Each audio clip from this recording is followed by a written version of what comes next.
안녕하세요, 방춘입니다. 오래간만에 방송하는 것 같죠? 한 열흘 만에 하는 것 같아요. 그전에는 이제 건축법과 경매를 마치고, 이번부터는 이제 국토계획법과 경매. 정확한 명칭은 국토계획 및 이용에 관한 법률이죠. 국토계획 및 이용에 관한 법률과 경매를 지금 시작하겠습니다. 한 가지 좀 보여드릴게요, 여러분. 제가 2년을 지금 그 유튜브를 했는데, 누적 조회수가 65만 명이에요. 뭐 대단하지 않습니까? 조만간에 100만 명 가겠네요. 그죠?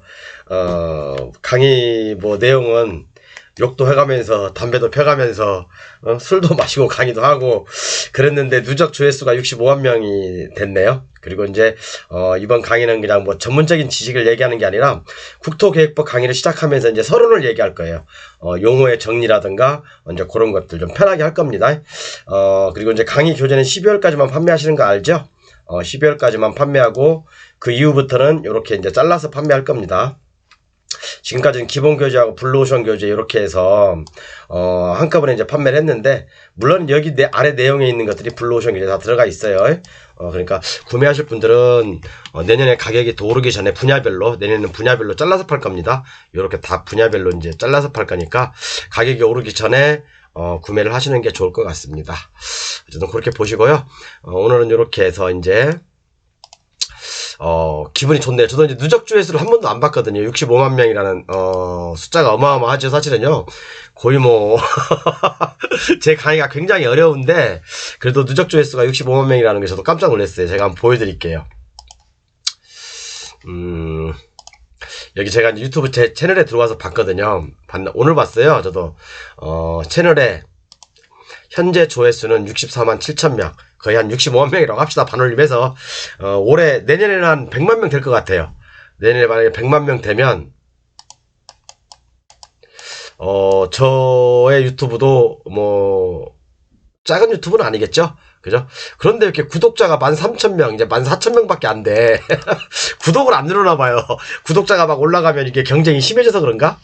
좀 구독을 좀 제가 옛날에 누르지 말라고 했는데, 구독을 좀 눌러주시면 고맙겠는데, 조회수는 64만 7천 명인데, 65만 명인데, 구독자가 13,000명, 14,000명. 평균, 시청시간은 한 4시간 39,000, 조회수가 64만. 지금까지요. 2년 동안 조회수가 64만 명입니다. 65만 명. 많죠? 이 정도면 내년에 100만 명 보러 보고요. 성공한 것 같습니다. 물론 이제 중간에 6개월 동안 띄엄띄엄 하긴 했는데, 그래도 나름대로 좀 기분은 좋네요. 물론 이렇게 그 조회수가 많으니까, 누적 조회수가 많으니까, 뭐 좀 조금 약간 좀 돈도 되긴 합니다. 돈 되긴 하는데, 뭐 예상 수익 요것은 뭐 331달러인데, 요것은 뭐, 이건 저는 이런 거에 신경 안 씁니다.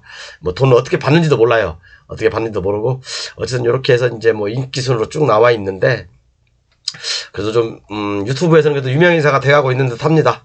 어쨌든 간에 이렇게 보시고요. 오늘은 이렇게, 그리고 참 교재 구매하실 분들은, 이번 달 안에 구매하세요. 이제 한 열흘 남았는데, 아마 구매하시는 게 더 좋으실 거예요. 다시 한번 말씀드리지만, 내년엔 이렇게 이제 잘라서 팔면 여러분들한테 부담이 많이 가세요. 뭐 이제 예를 들어서 건축 관계자 명의변경 100% 된다, 이것만 이제 150만 원에 책정하고 있거든요.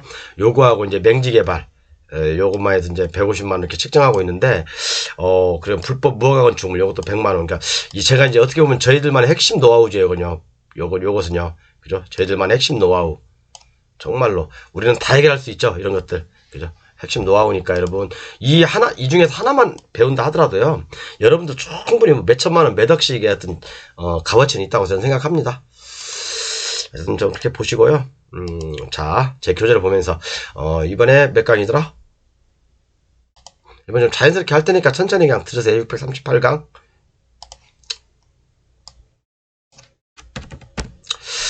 이제 제가 주식 얘기를 안 하는 이유가, 주식 얘기를 하면 이상하게 이게 뭐 호불호가, 좀 죄송합니다. 좀 이상한 말을 써서 호불호가 갈리는 것 같아요. 호불이 갈리는 것 같아요. 그래서 제가 이제 주식 강의를 안 하거든요. 그리고 이게 부동산 하시는 분보다도 이제 주식을 얘기를 하면 제가 느끼는 거예요. 주식을 하시는 분들이 가난하다기보다 죄송합니다. 돈을 안 써요. 주식 하시는 분들은 대부분 돈을 안 씁니다. 그리고 뭘 투자하는 데 있어서 뭐 지식을 산다거나 뭐 예를 들어서 뭐 어떤 정보를 받는다든가 그런 거에 대해서 돈을 안 쓰세요. 주식 하시는 분들은 특히나. 그래서 이제 앞으로는 제가 이제 주식 얘기는 어떤 일이 있든지 안 하려고 많이 노력을 합니다. 그냥 저 혼자만 조용히 싸부작 하려고 하는데, 그래서 제가 좀 이제 많이 느끼는 게, 정말 주식 하시는 분들하고는 대화를 하지 말아야지. 이제 그 생각을 좀 많이 했어요. 왜냐면 저도 이제 주식을 한 15년 해봤잖아요. 해보면 주식 하시는 분들은 정말 돈 쓸 줄을 모르는 분들 정말로 그래요. 우리가 이제 뭐해서 부동산을 배운다거나 그러면 뭐 이제 학원비를 준다든가 막 그러잖아요. 근데 제가 이제 주식을 많은 사람들한테 정말 많은 사람들한테 상담도 해드리고 막 카톡으로 막 문자도 드리고 어마어마하게 많이 해봤거든요. 근데 그 중에서 정말 저랑 지금까지 오랫동안 인연을 맺은 분들은 단 한 명도 없어요.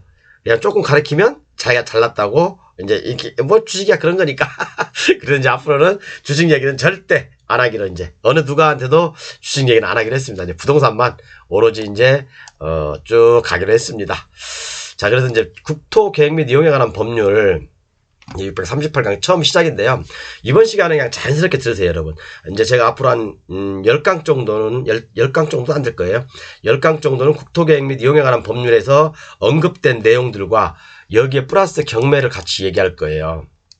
그런데 지금 제가 하고자 하는 이 국토계획법 및 이 강의는 제 기본 교재에 한 30% 실려 있고요. 제 블루오션 교재에 한 70% 다 실려 있던 내용이에요. 다 아는 내용이에요. 그러니까 굳이 뭐 블루오션 교재를 가지고 계신 분들은 제 강의를 안 들으셔도 돼요.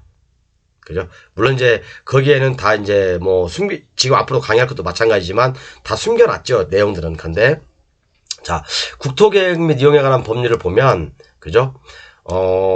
대부분 다른 법률로 건축법이라든가 아니면 농지법, 산지법 그런 걸로 많이 유임을 해놨어요. 또 조례로 유임을 해놨으니까 우리가 국토계획법이라는 것은 이게 큰 테두리거든요. 이 안에 뭐 건축법, 농지법, 산지법 그다음에 뭐 각종 조례들이 그러니까 국토계획법이라는 큰 테두리는 웬만한 개별법에 다 유임을 해놨어요. 여기는 국토계획법은 큰 방향만 제시하는 거거든요. 큰 방향만 제시하는 것보다니까 대부분 어려우면 끝없이 어려운데 대부분 절차법을 많이 얘기를 하고 있어요. 절차법에 대해서 예를 들어서 지정은 누가 하고 시행은 누가 하고 누구한테 뭐 승인을 받아야 되고 이제 그런 것들에 대해서 많이 이제 특히 공인중개사들 시험 볼 때 여기서 많이 틀리죠. 국토계획 및 이용에 관한 법률에서 어려우니까 절차법이다 보니까 어려워요. 그래서 이 실질적으로 여기하고 경매하고 관련된 것들은 한 20여 가지 정도밖에 조심해야 될 거 그렇게 나옵니다. 자, 그러면 용어의 제1장 총칙에서 용어의 정리가 나와요. 용어의 정리 뭐 어쩌고저쩌고 나오는데요. 자, 한번 볼게요. 국토계획법에서 특히 배워야 될 것은 제가 이제 몇 가지 빨간색으로 했는데 일단 기본적으로 용어의 정리는 돼야 돼요, 여러분. 용어의 정리가 뭐냐면 뭐 도시 군 관리계획. 옛날에는 이게 군자가 빠지고 저 공부할 때 10년 전에는 도시 관리계획이었어요. 펴냈는데 어느 날부터 도시 군자가 들어왔어요. 시군이 있으니까 군자가 들어왔겠죠. 도시관리계획이었는데 옛날에는 지금은 군관리계획이에요. 똑같은 말입니다. 그 다음에 지구단위계획 이제 용어가 나오고 그 다음에 성장관리계획이라는 용어가 나오고 기반시설, 용도지역, 용도지구, 용도구역, 도로의 종류 그 다음에 뭐 접함, 저촉 뭐 이런 거 미분용지, 기반시설 분당구역 뭐 이런 것들이 대충 나옵니다. 그래서 이런 것들은 제가 강의를 다 할 거예요. 다 하는데 블루오션 교재 가시면 다 상세하게 설명되어 있습니다.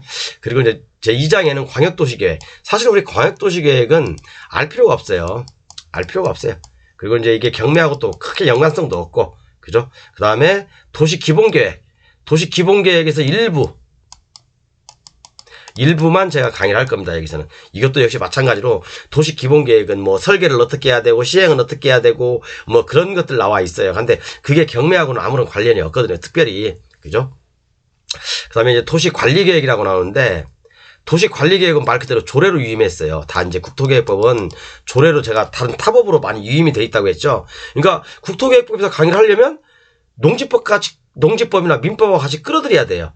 근데 이미 그것은 제가 블루오션 교재에 다 강의를 해놨던 거거든요.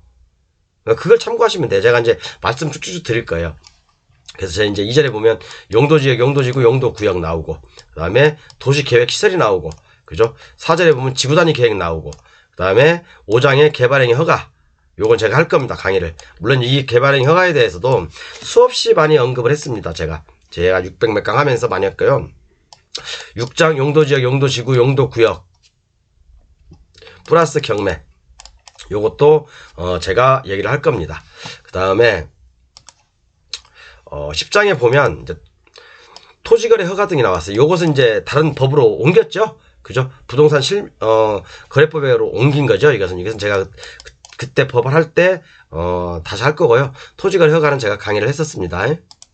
그래서 국토계획법을 보면 크게 이렇게 나와요. 나눠져요. 국토계획법은 1장 총칙, 2장 광역도시계획, 3장 도시기본, 5장 개발행 허가, 그 다음에 6장 용도지역, 용도지구 어쩌고저쩌고, 뭐 7장, 8장 뭐 이런 거 필요 없습니다. 경매하고는 전혀 관련이 없고요. 그리고 실질적으로 배워야 될 게 5장 개발행 허가, 제 4장 도시관리계획, 그 다음에 1장 총칙, 여기서 이제 중점적으로 얘기를 할 겁니다. 중요한 내용들이 한 7, 8가지가 있어요. 뭐 다 할 수는 없고, 어차피 국토계획법 하는 강의니까, 순서적으로 한번 해볼 겁니다. 그래서 이번 시간에는 용어의 정리를 한번 해볼 거예요. 용어의 정리. 여러분들 조금 이렇게 우리가 부동산을 배우려면 어느 정도 용어에 대해서는 알고 있어야 되거든요. 용어를 모르면 제가 항상 그러잖아요. 모든 것들이 다 기본이 돼 있어야지 편하거든요. 기본이 돼 있어야지 뭐든지 쉽게 풀려요. 기본이 모르는 상태에서는 이게 뭔 말이야, 또 과거로 돌아가야 되고 다시 또 기본을 쌓아야 되니까 가장 중요한 것은 용어의 정리. 이게 이런 말들이 대체 어떤 말들인지 뜻만 알면 좀 국토계획법이, 토지공법이 굉장히 쉬워집니다, 여러분. 그래서 이런 기본적인 용어는 한번 이번 시간에 짚고 가보죠. 자, 그럼 용어에 대해서 한번 설명해 드려 볼게요. 자, 638강 국토계획법과 경매죠. 국토계획법과 경매. 자, 용어에 정리해서 주로 이제 우리가 많이 보는 것들이 그런 것들이죠. 도시관리계획. 저는 이 군자를 좀 뺐으면 좋겠어요. 뭐 뺐으면 좋겠어요. 어쨌든 도시관리계획, 그죠? 지구단위계획, 성장관리계획, 기반시설, 용도지역, 용도지구, 용도구역, 도로의 종류, 뭐 이런 것들, 미분용지 이런 것들 내용이 나와요. 내용이 나오는데 그래도 한 번쯤은 이게 뭔 뜻인지는, 그리고 또 이것이 경매하고 어떤 연관이 있는지, 이런 내용들에 대해서 경매가 나왔어. 그럼 어떤 연관들이 있는지 앞으로 이제 제 2편에서부터 하나씩 풀어갈 겁니다. 자, 도시군 관리계획은 말 그대로 도시관리계획이에요. 도시관리계획이에요. 말 그대로 이게 조례거든요. 예를 들어서 화성시 도시계획 조례, 그죠? 그러니까 여기 화성시 도시계획 조례가 빠진 거예요. 도시군 관리계획 조례라고 보시면 됩니다. 이제 만약에 이게 지방자치로 위임돼 있다면요. 그러니까 도시관리계획은 조례라고 보시면 돼요. 도시관리 조례라고 보면 돼요. 그래서 화성시 도시계획 조례라고 보시면 됩니다. 그러니까 뭐 이런 것은 뭐 여러 가지 나와 있는데 모를 거 되고요. 그냥 도시계획 조례다. 도시 뭐 군 관리계획, 말 그대로 그냥 조례다, 조례. 그렇게 보시면 됩니다. 그 다음에 우리가 이제 이렇게 지구단위 계획, 이제 다른 건 다 알 필요 없고요. 사실은 지구단위 계획이라고 있죠. 지구단위 계획이 뭔지 그런 의미들. 만약에 또 우리가 이제 그 경매 물건지 이런 데가 나와 있는데, 그죠? 지구단위, 우리가 이제 용도지역에 아니면 우리 토지이용 계획원에 지구단위 계획구역이라고 딱 돼 있어요. 지구단위 계획구역, 지구단위 계획구역, 지구단위 계획구역이라고 딱 돼 있으면 어떤 영향이 있는지, 우리가 경매를 낙찰 받을 때 어떤 걸 조심해야 되고 어떤 낙찰자한테 불이익과 유리한 점이 있는지 그런 것들도 한번 알아봐야 되거든요. 지구단위 계획, 여러분들 예를 들어서 요것은 이제 농지인데 이것은 개발되기 전이죠. 그죠? 지구단위 계획이 완성되기 전, 그리고 이런 것도 이제 다 갖고 나왔는데 요것도 역시 지구단위 계획으로 토지이용 계획원에 보면 있어요. 그죠? 토지이용 계획원에 보면 있는데 이것은 개발 후에 지구단위 계획이 그대로 얹혀져 있는 상황이고, 자, 우리 공장인데, 그죠? 공장이 있는데 여기도 역시 지구단위 계획이 얹혀져 있어요. 그런데 여러분 이런 것도 조심해야 될 게 뭐냐면, 공장을 우리가 딱 낙찰 받았어. 그러면 각 필지별로 필지 명세표를 작성해야 되니까요. 그죠? 지구단위 계획은 나중에 설명할 거예요.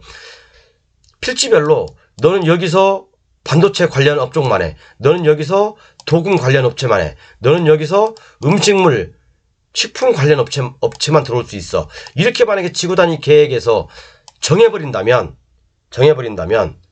내가 반도체, 나는 썬반, 밀링, 뭐 용접 그런 공장을 찾고 있는데, 자, 내가 지구단위 계획 내용이 여기서 뭐 하는지도 모르고 떡 낙찰을 받아버렸어. 그럼 여기는 반도체 업종만 들어가야 되는데 나는 이 여기에 못 들어가잖아요. 그죠? 그래서 공장을 낙찰받을 때도 조심하셔야 된다는 거예요. 지구단위 계획이 딱 얹혀져 있으면, 제가 말씀드리잖아요. 지구단위 계획 구역은 용도지역, 용도지구, 용도구역 중에서 제일 센 놈이라고요. 얘는 완전 깡패예요.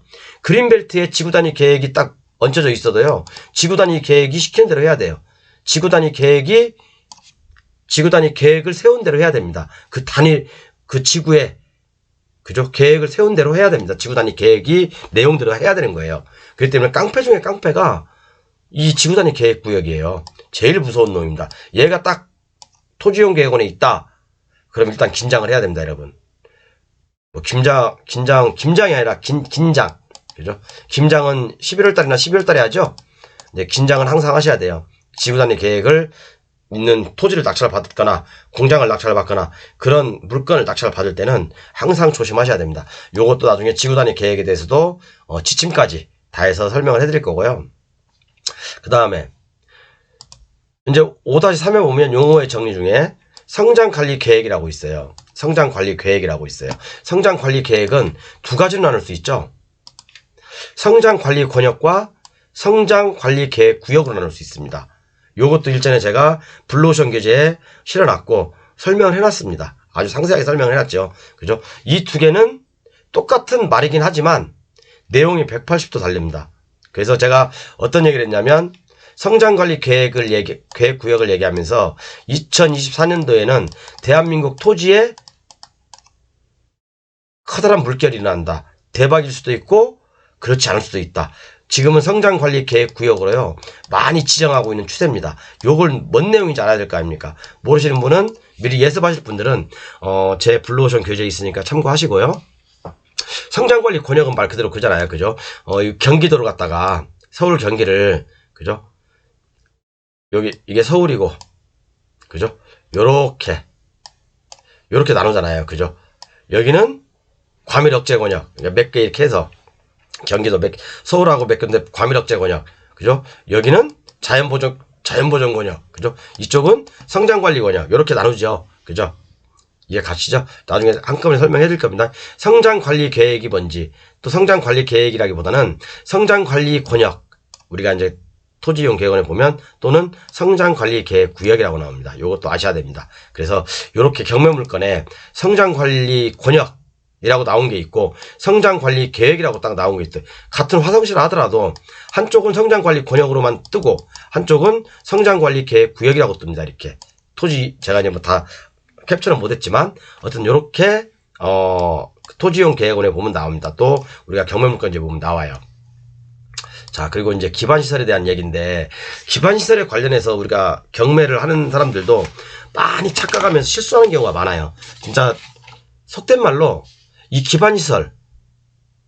기반시설과 관련된 걸 잘못 받아가지고 X되는 경우도 많죠. X되는 경우 많아요. 그러니까 전문용어로 존버라고 하죠. 존버가 이게 좀 말이 좀 바뀐 거예요. 이게 원래 좆버예요. 좆버. 존나게 버틴다 해서 이렇게 좀 그럼 발음이 안 좋잖아요. 사람들이 꼭 욕하는 것 같고. 그러니까 이 존나게, 죄송합니다. 존나게 버틴다 이거 갖다가 존버라고 얘기를 해요. 그죠? 그래서 이렇게 잘못 받으면, 기반시설을 잘못 받게 되면 이렇게 존버하는 경우가 굉장히 많습니다. 몇 자리 쓰고 싶어도 못 쓰는 경우가 많아요. 그죠? 그래서 이런 기반시설은 정말 많죠. 도로, 그죠? 철도, 항만, 공항, 주차장, 뭐 그다음 교통시설, 그죠? 물론 대통령령으로 유임이 돼 있지만, 자, 그래서 이제 이렇게 도로법에 의한 도로구역이 경매가 나오는 경우도 있고, 일반 도로가 경매에 나오는 경우도 있고, 그죠? 철도 보호구역 지구가 나오는 경우도 있고, 항만 건설 예정지가 경매로 나오는 경우도 있어요. 그죠? 그리고 많습니다. 공항법에 의해서 공항 장애물 표면 구역이 경매가 나오는 것도 있고, 이것도 마찬가지로 공항법에 의해서 장애물 표면 구역, 제한 표면 구역이라고 하죠. 발음 잘 안 되네. 어쨌든 간에 이렇게.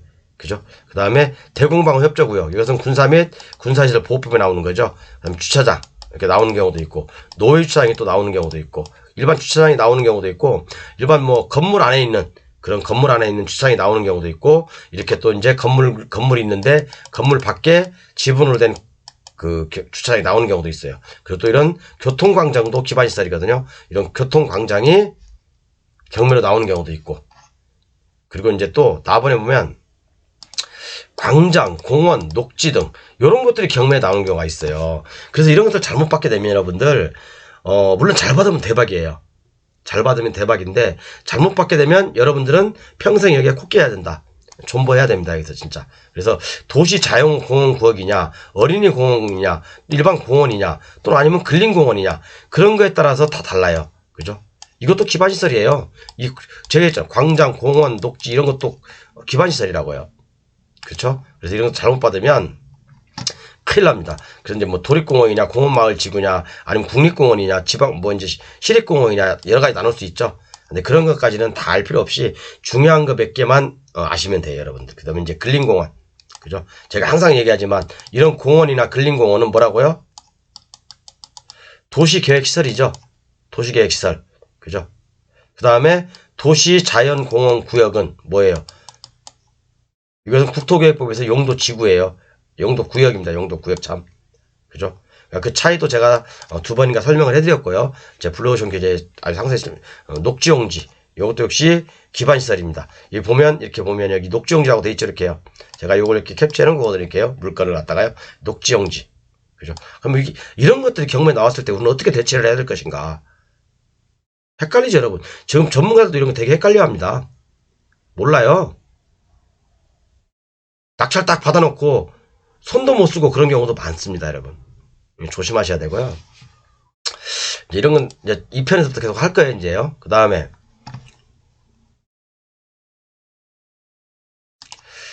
라목에 보면 학교, 공공청사, 문화시설, 공공 필요성 인정되는 체육시설 등 이런 것도 문화체육시설 이런 것도 역시 기반시설이에요. 그러니까 학교시설이 경매에 나오는 경우도 있고 학교가 경매에 나오는 경우도 있고, 그죠? 요 학교가 경매에 나왔는데 요게 재밌는 게 뭐냐면 이게 학교예요. 학교. 이게 대학교거든요. 대학교인데 대학교 한가운데 땅이 나왔어요. 요 대학교 한가운데 땅이. 이런 경우 여러분들 어떻게 풀 거예요, 이거? 어떻게 풀시 예? 어떻게 풀 겁니까? 그죠? 몇 평이 나왔냐고요? 23제곱미터가 나왔어요. 그럼 이게 한 7평? 7평이 나온 거죠. 대학교 안에. 그러면 내가 이걸 낙찰을 받고 대학교가 이게 전체가 부지가 대학교니까 대학교 한 가운데 있습니다. 대학교가 그럼 내 땅을 사줄지 안 사줄지 그것도 고민해 봐야 되잖아요. 그죠? 그것도 고민해 봐야 되잖아요. 대학교가 내 땅을 사줄지 안 사줄지. 그럼 안 사주면 어떻게 할 거야? 난 여기다 평생 뭐 여기 뭐 천막 치고 농성장으로 만들어야 되나? 7평밖에 안 되는데 여기다 그럼 농막을 져? 도로인데? 도로인데 농막도 못 치고, 그죠? 그럼 도로를 막아버려, 이렇게? 이게 도로가 이렇게 돼 있다면? 도로를 막아버려? 그죠? 이런 경우 어떻게 해결할 것인가? 그죠? 이런 경우는 몇 가지 경우일 수가 있겠죠. 그죠? 학교를 이 재단법인이 사면서, 또 재단법인이 어쩐지 모르겠지만, 이 학교를 만들면서, 그죠? 이게 미불용지가 될 수도 있고, 미불용지일 수도 있고, 그죠? 아니면 다르게 어떤 상황으로 해서 어떤 이유로 해서 이게 경매에 나왔던지, 안 그러면 내가 이걸 낙찰받고 어떻게 할 것인가? 학교에서 만약에 안 사준다. 그럼 어떻게 하지? 여기다가 막 그냥 거름 같은 거 염소도 키우고 막 그래요? 여기 가축세약 제한국인데? 뭐 아니면 진짜 호랭이를 한 마리 갖다 놨던가 진돗개를 한 마리 그러면 학생들이 놀래서 도망다니겠죠. 그죠? 딱 말뚝 하나 박아놓고. 그러면 제가 볼 때는 결국은 학교에서 사겠구로 만들어야죠. 그죠? 학교에서 자꾸 말이 딴 데로 갔네. 어찌됐든 간에 학교 안에 학교용지인데 학교인데 학교 안에 이런 경매 물건 나온 것도 있어요. 재밌는 물건입니다. 이건 잘 모르겠네. 요걸 거예요. 요거 한번 나중에 보세요, 여러분. 그 다음에 체육시설이 경매에 나오는 경우도 있고요. 그죠? 그 다음에 공공용지가 경매로 나오는 경우도 있고. 그럼 이런 것들이 다 기반시설인데 이게 만약에 도시계획 시설이라고 한다면 도시계획 시설이라고 한다면 우리가 보상은 받을 수 있겠죠. 그죠? 보상 받을 수 있어요. 이게 만약 국가에서 진행하는 사업이라면 그죠?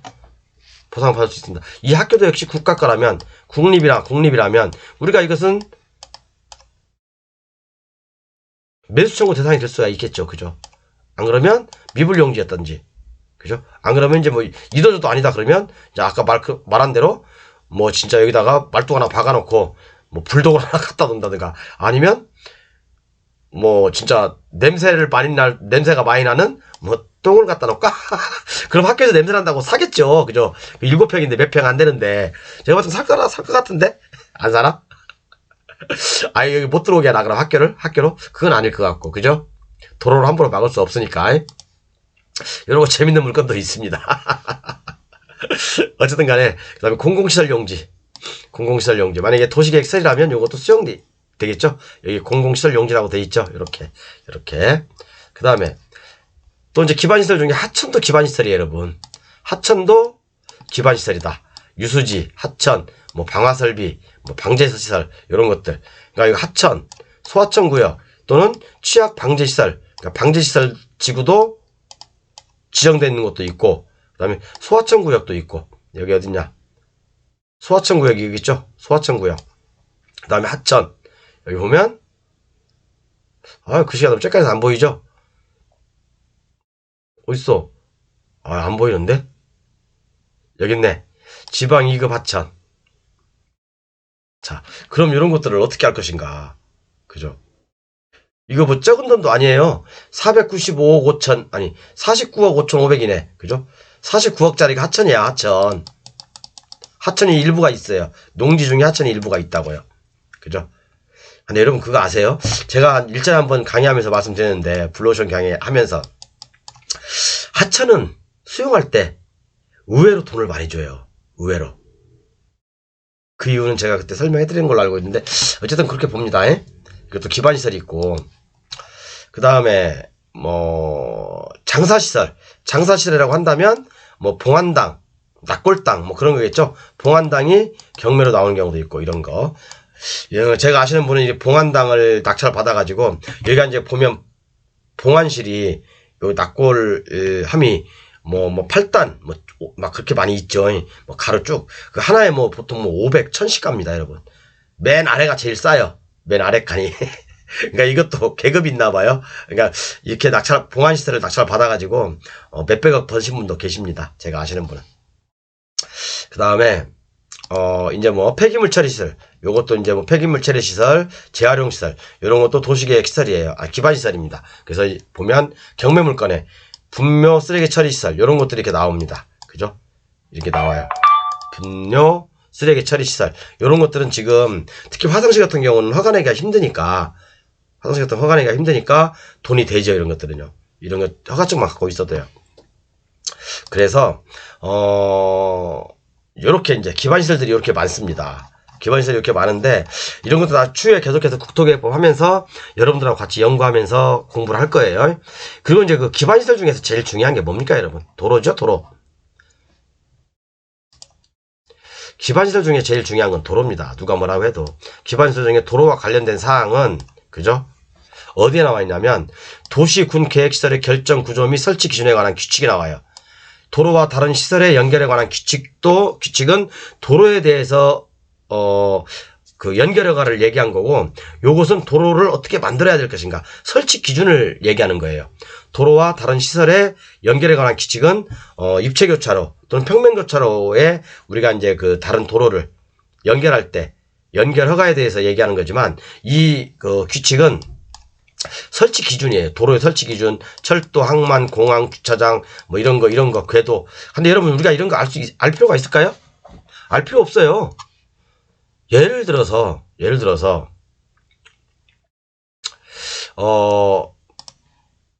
구조에 보면 도로의 구분해서 도로는 다음 각호와 같이 구분한다 해서, 그죠? 뭐, 요렇게. 일반 도로, 자동차 도로, 뭐 어쩌고저쩌고. 그 다음에 뭐 광로, 뭐 대로, 중로, 옛날에 저 진짜 학원 다닐 때요. 10년 전에, 12년 전에 학원 다닐 때 이런 것도 강의하더라고, 솔직히. 이거 아무 필요가 없는 건데 이런 걸 왜 강의하는지 모르겠어요. 시간 때우려고 그랬나? 진짜 수업료가 아깝더라고. 나는 이제 그때 처음 듣는 얘기니까 신기해가지고 고개만 껄뚝껄뚝하고 이제 그랬던 기억이 나요. 이것도 막 메모해가지고 광로가 몇 미터고 이딴 거 알 필요 없어요, 여러분. 이런 거 알 필요도 없고요. 알면 더 복잡해요. 알 필요도 없어요. 하지 마세요. 주간선으로 보조간선으로 집선 이런 거 여러분, 이런 거 못 알러 알아요. 이거 알 필요가 없어요. 알 필요 없어요, 이런 거요. 이거? 그러니까 옛날에 참 뭐 학원에서 제가 이런 걸 강의하고 있더라고. 이런 거. 이렇게 경매하고 뭔 상관 있어. 자, 예를 들어 여러분, 제가 한 가지 그래서 예를 들었어요, 여러분. 보세요. 이런 경매가 나왔어. 이런 경매물가에 나왔어. 그런데 감정평가에 아니면 경매물건 이렇게 나와요. 중로 인류와 접합니다. 중로 인류와 접합니다. 여러분, 중로 인류가 몇 메타인지 알아요? 그거 알 필요가 뭐가 있을까요, 여러분? 이거 뭐 안다고 해서 똑똑한 거예요? 전혀 경매하고 상관없고요. 몰라도 우리가 부동산 하는데 전혀 상관없습니다. 그냥 대충 그냥 몇 메타 도로하고 접했어요. 아니면 뭐 왕복 2차선, 1차선 그런 도로하고 접했습니다. 국도하고 접했어요. 1차선 국도하고 접했습니다. 아니면 왕복 2차선 국도하고 접했어. 그게 편하지. 뭐 중로 1류는 몇 메타, 중로 2류는 몇 메타 그런 거 전혀 알 필요 없다. 여러분들 어디 학원에서 아직도 요런 거 가르치고 있다. 그러면 그 학원 당장 때리시세요. 거기서는 얻을 거 하나도 없어요. 그죠? 이것은 경매나 부동산하고는 전혀 관계가 없다. 이런 것들은 전혀 관계가 없다. 단지 그냥 이런 것들이 있다라는 것만 대충 아시면 돼요. 대충 아시면 돼요. 자, 알 필요 없다겠죠? 그런데 제 14조에 보면 도로 모퉁이의 길이 등 이것이 건축법에서 나와야죠. 제가 전 강의 때, 그죠? 638강 이전에, 건축법과 경매에서 도로 모퉁이에 대해서도 심도 있게 얘기를 했죠. 도로 모퉁이가 도로예요? 아니에요? 도로 모퉁이가 이거잖아요. 도로가 이렇게 있어.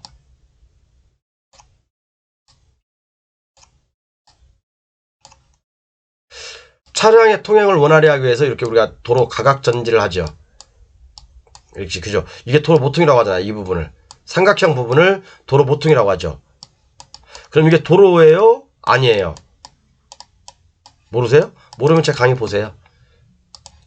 제 강의 보시면 나와 있습니다. 그래서 도로 모퉁이에 대해서도 얘기를 할 거고, 그 다음에 어느 분이 이 도로하고 관련해서 제가 좀 안타까운 사연을 한번 받았는데, 도로와 다른 이거 도로 등이 아니라 지금은 옛날에는 이거였어요. 도로와 다른 도로 등에 관한 연결해야 하는 규칙이었거든요. 지금은 명칭이 바뀌었어요. 도로와 다른 시설, 시설 등. 도로와 다른 시설 등의 연결에 관한 규칙으로 바뀌었더라고요. 어느 사이에. 제가 잠깐 부동산을 한 5, 6년 떠나 있었더니 그 사이에 바꿔놔 버리더라고. 전화를 하던가 좀 바꾼다고 자식들이 전화도 안 하고 그냥 바꿔놔 버려가지고 제 맨 처음에 강의 시작할 때 헷갈렸잖아요. 어쨌든 요거 도로와 다른 시설에 관한 연결에 관한 규칙 요것을 제가 다음 강의 첫 강의부터 시작할 겁니다. 그리고 용어에 정리해서 도시군 계획시설, 용도지역, 용도지구, 그다음에 용도구역, 그죠? 용도구역에 두 번이나 나오지? 아이고 죄송합니다. 일단 요거 하나 뺄게요. 용도 구역을 알아야 되고, 그죠? 그 다음에, 그 다음에 이게 있어요. 용어 정리도 꽤 많죠, 여러분. 근데 용어 정리는 대충 알아야 돼요. 물론 제가 이제 강의를 하면서 하나씩 다 할 거예요, 강의를. 여기 지금 올라가 있는 물건들이라든가, 기타 여기에 거명되지 않은 것들을 얘기할 건데, 기반시설 부담구역이라고 있어요. 그죠? 그럼 기반시설 부담구역이라고 토지연구회관에 딱 찍히면 어떻게 할 건가, 우리가? 이걸 낙찰 받아야 돼, 어떻게 해야 돼? 낙찰 받으면 나한테 무슨 손해가 있을까? 그런 것도 생각해봐야 될 거 아닌가요? 그죠? 여기서 이제 보면, 기반시설 부담구역이라고 있어요, 경매물건에. 딱, 여기 경매물건 토지이용계획원에 딱 보면, 기반시설 부담구역. 이것도 역시 마찬가지로, 기반시설 부담구역이라고 딱 토지이용계획원에 얹혀져 있어요. 그럼 이것을 어떻게 할 것인가? 그것도 생각해 봐야 될 거 아닙니까? 낙찰 받으면 나한테 어떤 불이익이 오고 나한테 어떤 이득이 올 것인가. 그것도 한번 우리 곰곰이 생각해 보자 이거죠. 그래서 보통 이렇게 많은 것들이 있는데, 자, 이렇게 이제 도로와 다른 시설의 연결에 관한 규칙은 제가 다음 시간에 정확히 한다고 그랬죠. 왜 제가 이걸 하려고 그러냐면, 이거 상담이 굉장히 많이 들어와요. 제 교재 보면 도로와 다른 시설에 이제 내년에 팔 거거든요. 여기 도로와 다른 시설의 연결에 관한 규칙에 보면, 제가 최근에 상담한 내용이에요, 이게요. 도로와 다른 시설의 연결에 관한 규칙에서 이분이 이제 이렇게 저한테 어제 그제죠. 12월 18일이면 엊그제잖아요. 그죠? 엊그제 상담 온 내용인데, 요렇게, 여기가 이제 입체 교차로예요. 입체 교차로에 요렇게 도로 점령을 하려고 그랬는데, 그죠? 불허가 난 사건이거든요. 근데 불허가 해줄 이유가 없는 것 같은데, 이게 이제 이쪽으로 가면 이제 입체 교차로, 고속도로 입구예요. 이제 제가 봤을 때는 이쪽 토지인 것 같아요. 보니까. 이쪽 토지쯤에 있는 것 같아요. 이 토지가 여기 도로를 연결하려고 그랬는데, 이 도로가 이제 여기 이제 그 하우스 같은 거 하려고 농어촌 신고로 가능한 이제 뭐 하우스라든가 그런 것들이 있죠. 고정식 온실이라든가 뭐 그런 것들 여기다 설치를 하려고 이렇게 점령 허가를 신청했는데 불허가 됐어요. 이렇게 이제 공문이 나와 있습니다. 도로 점령 허가 불허가 통지서. 근데 이제 이게 어떻게 좀 풀어갈지는 모르겠지만, 일단 제가 이 부분에 대해서도 한번 짚고 넘어갈 거예요. 자, 그래서 이렇게 이제 제가 쫙 자료를 쭉 정리하는 거 있거든요. 이렇게요. 이렇게 정리하는 거 있으니까 요건 다음 시간에 도로와 다른 시설의 연결에 관한 규칙에 대해서 얘기를 할 거고, 그 다음에 이제,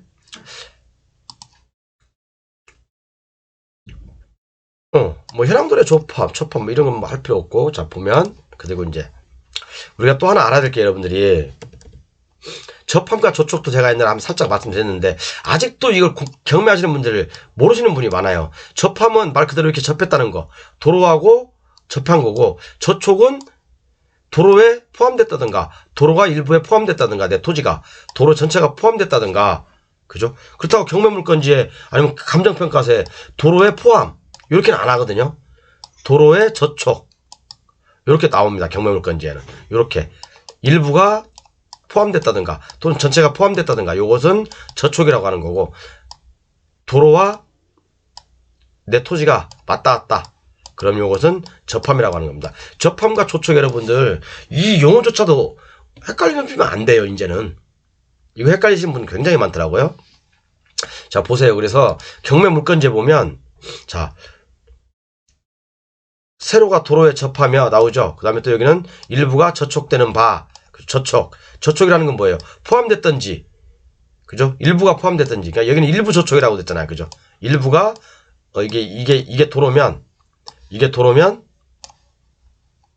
일부가 저촉됐다. 그러면 내 토지가 이렇게 있다면 일부가 이렇게 들어갔겠죠. 이렇게 안쪽으로 포함됐겠죠. 이게 저촉입니다. 저촉. 이해가시죠? 요 용어는 반드시 구분하세요, 여러분. 요거. 접했다는 것은 이렇게 뭐 포장도로와 접함, 요렇게 접함 나오고, 여기는 저촉이 아니라 제가 봤더니 이거 구독중에서 오타난 거예요. 저촉입니다. 저촉이라는 말은 없어요. 저톡이라는 말은. 카톡도 아니고 저톡으로 왜 나눴어? 그죠? 그 다음에 미불용지인 도로에 대해서 많이 나오는데, 이 미불용지에 대해서는 제가 도로법 강의하면서 수없이 많이 했습니다. 도로 경매 좋아하지 말라고 제가 여러분들께 말씀드렸죠. 저는 사실은 도로 경매 한 번도 잘 안 받아봤습니다. 일부러 사람들한테 하지 마라 그래요. 왜? 남이 가는 길을 막지 말라는 얘기예요. 그 막아서 뭐합니까? 내가 평생 뒤집니다. 저도 같이. 그죠? 그래서 보면 여긴 딱 나왔어요. 지목이 도로이나 미부상 토지로서 이를 감안하여 평가하였음. 그럼 못 치겠다는 거야. 제가 이거 토지 수용에 대해서 하면서 얘기했죠. 도로로 미불용지라고 한다면, 그때 도로로 수용되기 당시, 도로 수용될 당시의 상황을 상정하여, 만약에 이게 전이었다. 그럼 이게 또 전으로 평가하고, 지금 도로지만, 그죠? 만약에 이게 지목이 되었다. 이것도 좀 대로 평가해서 상당히 금액이 많이 나오겠죠. 그죠? 이때 당시에 상황을 상정해서 평가하는 겁니다. 그죠? 이해 가시죠? 미분용지가 발생하는 게 여러 가지가 있을 수 있겠죠. 그죠? 미분용지가 왜 발생하나요, 여러분, 이게? 미분용지가. 우리가 국가에서 어느 한 개인한테 토지를 수용할 때 돈을 주려면 여기에 저당권이나 압류나, 그죠? 이런 뭐 지상권이나 이런 것들이 설정돼 있으면 안 주겠죠. 그죠? 국가에서 돈을 줄 때 저당권을 말소하든가 아니면 이런 압류를 말소해야지만이 돈이 지급됩니다. 그죠? 안 그러면 국가에서 공탁을 해놔버리죠. 그렇죠? 자, 그렇게 해서 이제 미분용지가 생기는 거고, 뭐 용도지역 이런 것은 뭐 용도지역, 용도지구는 용도지역, 용도지구, 용도구역은 다 아실 거고, 그죠? 용도지역은 뭐 도시지역, 관리지역, 농림지역, 자연환경 보존은 세분화되는데 그 중에서도 용도지역도 있고, 지구도 있고 용도구역도 있다. 제가 나중에 설명드릴 거예요. 그렇죠? 그래서 이제 오늘 여기까지만 하겠습니다. 일단 용어의 정리를 이렇게 했으니까 다음 시간부터는 도로와 다른 도로 시설의 연결에 관한 옛날에 제가 배울 때 도로와 다른 도로와 연결에 관한 기축으로 해가지고 이게 아닌데 도로와 다른 시설의 연결에 관한 기축부터 국토계획법 강의를 시작하겠습니다. 감사합니다.